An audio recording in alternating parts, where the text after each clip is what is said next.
Hey guys, it's Matt, and I have an awesome lesson for you today, especially for anybody that's gotten a lot of customers to a point where they're trying to close them, but the person just doesn't sign on the bottom line. This lesson is going to be invaluable to you. And as usual, I'm going to tie in concepts and experience that we have in the pickup community and really apply it to sales where you guys can really see it tie together. And today we're going to talk about a term that we use in the community called a friend frame.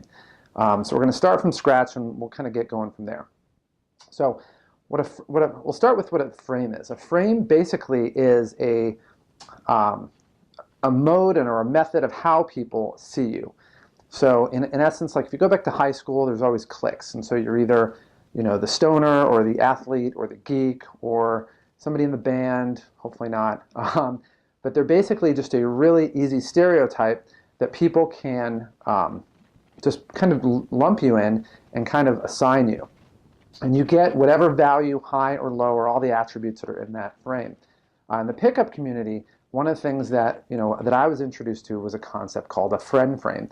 And basically what that means is that when you introduce yourself to a girl, for the first few seconds, whether it's 3 seconds or 30 seconds, you're not necessarily in one frame or the other. I mean, it's basically wide open.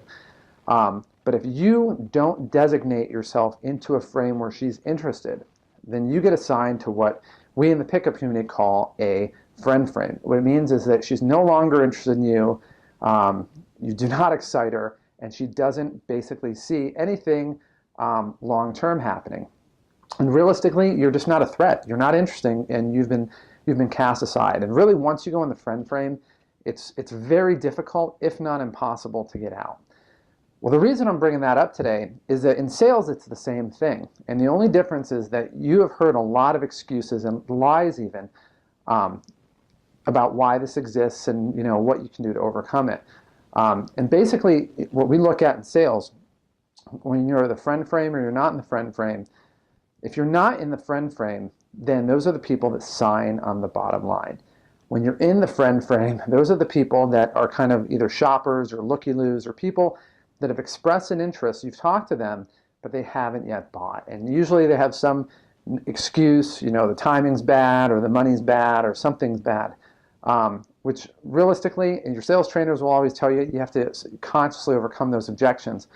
But realistically, those are determined statements to keep you at bay because they don't see you as somebody that they want to buy from. You are not somebody that they want to have a purchase relationship with. You've been designated to the friend frame. And realistically, there's, when in the pickup community, there's one easy way. I mean, there's a lot of ways to make sure you don't get in the friend frame, but there's one really easy way to make sure you never get up there. And that way is you have to basically assign them to the friend frame first. And I've seen this happen so many times, and I've gone through this so many times that it's really second nature. Because you meet a girl and you can tell that she's feeling out. And you can sit here and try to audition yourself to not be in that friend frame. But realistically, it's not your choice. If she puts you in there, you're done, you're pre-categorized, and you're not coming back. But one of the things that I've seen work a ton is when you actually proactively put them in there. When you talk about them, being a friend. And usually you want to use a little bit of push-pull in there so that they're not quite sure exactly what you're saying. They think they know what you're saying, but they're not sure, and it kind of drives them nuts. And that, in that instance, that lack of predictability, that excitement that occurs, all of a sudden spurs interest in you. They're curious about you, they become very interested in you, and they want to know more. And all of a sudden they start to get engaged. And in a sense, you gain an aura of mystery. You begin to be mysterious in their eyes. Well, in the sales, it's the same thing. If you're sitting here constantly petitioning people to buy from you, they're going to say, salesperson, there's going to be something they don't like about you. And usually if you're just pushing them to buy all the time, there's a few things that, quite frankly, I wouldn't like either. And they're going to put you in this frame of, okay, I know where you're at, I kind of know what you're about, but I'm never buying from you. And you are in a friend frame. But what you do is you don't want to get in there. And so what you have to do, it's the same thing that we learned in pickup. You have to beat them to that friend frame. And so one of the things that I did in sales a lot was talking about the fact that they need to be qualified to even buy from me. And I don't mean qualified in the sense of you're trying to qualify your customer, but they need to be eligible to buy from me. And right now, I'm not so certain they are. And it's something these are not games or tricks or anything. I have standards for what I want for my customers, and I'm not willing to bend for them. And so when I've just met somebody and I don't really know much about them, there's a vetting process that I need to go through for them to show me that they're worth being a customer for. And again, this requires a decent amount of inner game, but it requires a belief in the value that you provide to that person.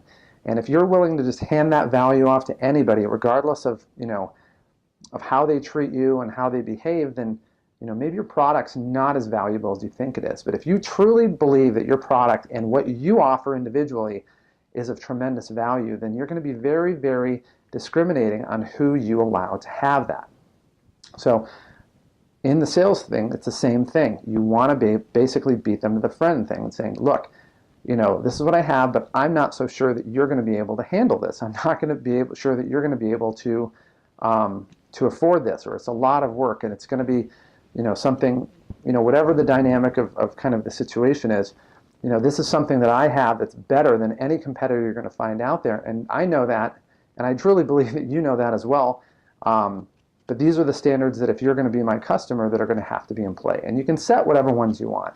For me, it was making every meeting on time. It was having any pre-arranged deliverable done on time. If there's any type of change in plan, it has to be 24 hours.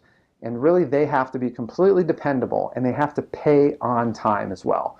Any variation of that or violation of that, and they're just not going to be my customers. They're going to have to choose from amongst my lesser qualified and lesser quality competitors out there. And they're going to realize pretty quickly that they're kind of getting a raw deal and having to work with somebody else. But again, you want to talk about this early on, really early on.